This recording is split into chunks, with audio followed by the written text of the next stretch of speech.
I, John Fitzgerald Kennedy, do solemnly swear that you will faithfully execute the office of President of the United States. that I will faithfully execute the office of President of the United States And will, to the best of your ability, and will, to the best of my ability, preserve, protect, and defend the Constitution of the United States. preserve, protect, and defend the Constitution of the United States. So help you God.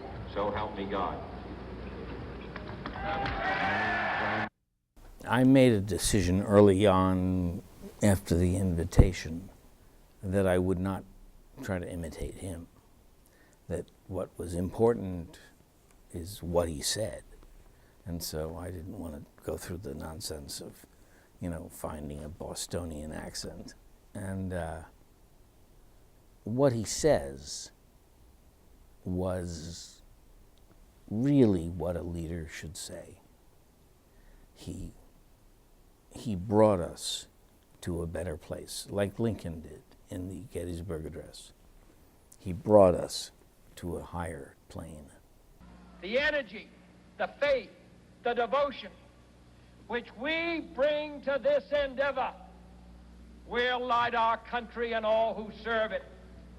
And the glow from that fire can truly light the world.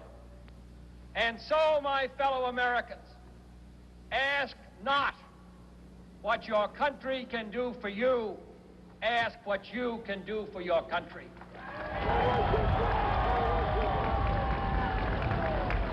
And then I realized that he was so far ahead of his time, so far ahead of any other political leader in America. Whether it was him or Sorensen, didn't matter. He gave those speeches, and he dragged us kicking and screaming into a place where we deserved the devotion that we had.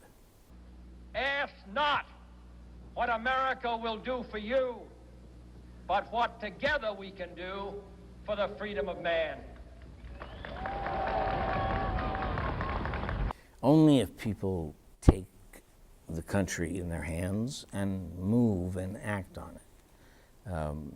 This country, more than most, really does count on the activity of its citizens.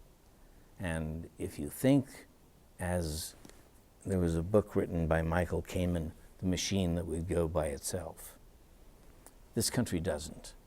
And as long as we think that it does, we're handing the country over to thieves.